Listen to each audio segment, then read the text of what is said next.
All right, we are going to dive into the concept of supermesh analysis. But before we go into the concept, let's quickly look at what supermesh is. All right, a supermesh occurs when a current source lies between two meshes in a planar circuit. I've already explained to us what a planar circuit means during the introduction of what mesh analysis, right? We said a planar circuit is a circuit that can be redrawn, you understand, without any branches crossing one another. Exactly. All right, and if you look at this is a planar circuit, no branch is crossing over another branch. All right, now we said a supermesh occurs when a current source lies between two meshes in a planar circuit. All right, a supermesh a supermesh a supermesh occurs occurs when a current source when a current source lies lies between between two meshes in a planar circuit. All right, so that's it. Now if you look at the above diagram, we are having a current source here of A1. You understand? That is A1 ampere. Let's just say 1 ampere. Exactly. That's why I'm using A1 ampere. All right. So now this current source here that is between these two mesh, this is, we have mesh 1 and what? And mesh 2. All right. So this current source here is between mesh 1 and mesh 2.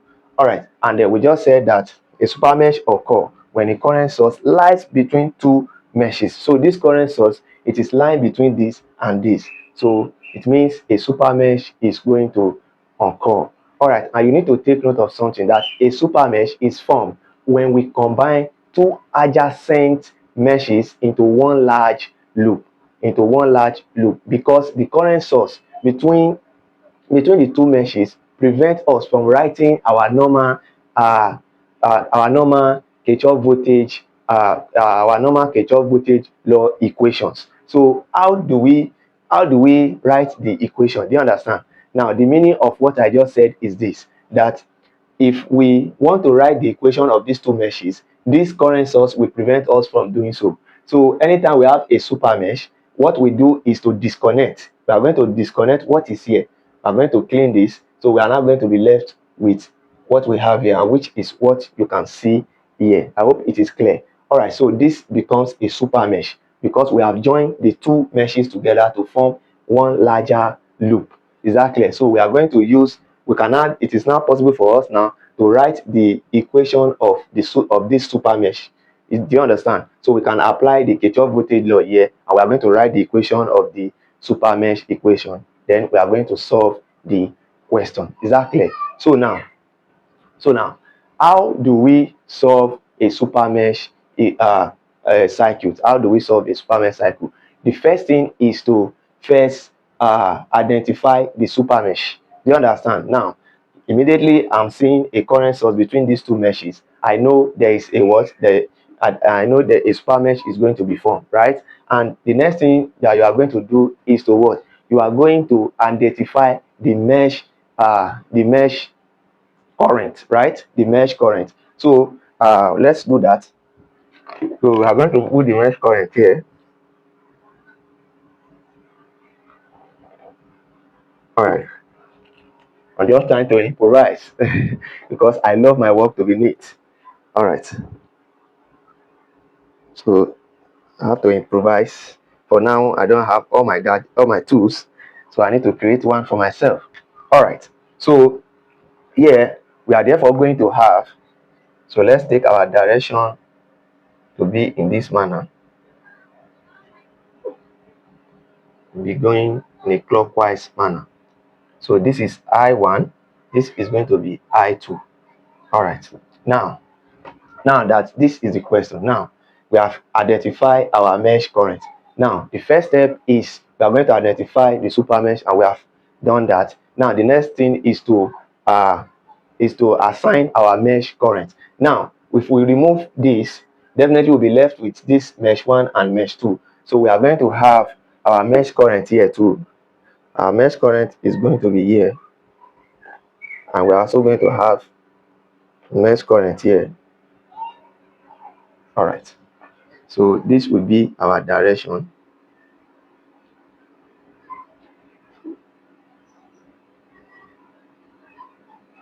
All right, so that's it. So this is going to be I1. Once we are done assigning the current, the mesh current, now what do you observe? Now I said the first step is to identify your what super mesh, and this is immediately I see any current source between the two meshes, I know that there is going to form a super mesh. So and immediately I notice that I'm going to remove the super mesh. Do you understand? So I'm going to remove the current source, and if I remove this current source, it's going to affect this resistor. No current will flow through it. So if I remove it, this is what I am going to have. I hope this is clear. All right, so this is what we are going to have. Now the combination of these two meshes now form a what? A super mesh. So you can see we have combined these two meshes to form a single loop. You understand? So that is what I was saying, that when I said a super mesh is formed when we combine two adjacent meshes into a single large what? A single large loop. Do you understand? And this is because the current source will always prevent us from writing the what? The equation. Do you understand? So now that we are combining it, how therefore are we going to write the equation? So we are going to apply the Kirchhoff voltage law to this loop. Do you understand? This combined loop, which is known as what? Super mesh. This is our super mesh now. So we are going to have the super mesh equation. So we are going to have super mesh equation. All right. Now, if we apply Kirchhoff voltage law here, we know that we are moving from negative to positive. So we are going to be taking a positive voltage. That is, there's going to be a voltage gain here. Now, the current is flowing in this direction and is flowing in the direction of I1, and our resistor here is in the first mesh, that is in mesh 1. So it shows that I1 will be the current that is flowing through there. And since the direction of current here and our direction here, they are going in the same direction, so we are therefore going to take the voltage here to be what? Negative. That is minus R1 I1. All right. Now for the second one, we are combining the equations together. The current is going in that direction, and we're also going in the same direction. We're also going to have minus R2, but the current that is flowing through this resistor is what? I2. So it's going to be I2, and here we are going to have R3 minus R3, then I2 will be the one flowing here. Then everything will be equals to 0. Therefore, we can therefore say V1 will be equals to R1 I1 plus R2 I2 plus what? R3 I3. So this will be equation number 1. So now the next thing we are going to do is this. We are going to apply our Kirchhoff. We are going to apply Kirchhoff current law to node A, this point here, this node here, where the current source is. I know originally, let me explain what I did here. Now, when I apply my direction here, which is the mesh current, is flowing in this direction, shows that our current in mesh 1 will be going like this. I hope you understand. Why our current in mesh 2 will also be going in this way. Do you understand? So we are going to apply Kirchhoff current law to node A. To apply KCL to node A. All right. So applying KCL to this node A here, it means that the current that is going in is I2. The only current going in is I2, and the current that is going away from node A is I1 and A1. So I1 plus what? Plus A1. So this becomes equation number 2. So solving these two, equation 1 and equation 2, simultaneously will give us the current that we are looking for. Do you understand? So this is how to go about Supermesh Analysis. So this is just a summary of the whole thing we are going to be doing under Supermesh Analysis. So again, the first step is to identify the supermesh, and then the second thing is to write the KVL around the outer loop, that is the KVL around the outer loop of the supermesh. And last but not the least, we apply KCL to the node. Do you understand?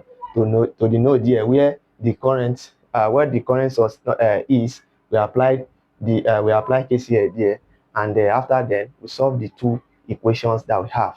All right. So stay tuned for more, and we are going to be diving into uh, various examples, and we are going to be solving possibly all the questions you can come across in your examination. And mind you, if today is your first time coming across our content, do well to give this video a thumbs up, and don't forget to share this content with your friends who might be in need of it. And don't forget that we are always open for private tutoring, and if you have an assignment, you can always send it to us. We'll help you to resolve it. And we are not only solving your assignment for you, we are going to ensure that you get the best and you understand the concept of the assignment. And again, if you're having any difficulties with any topic when it comes to electrical engineering, you can always reach out to us, and we are going to help you to prepare a step-by-step material that you can read on that particular topic. And you can always have access to us by with our WhatsApp number or via our email. Our WhatsApp number and our email address is on the description of this channel, and you can also check the description of this video.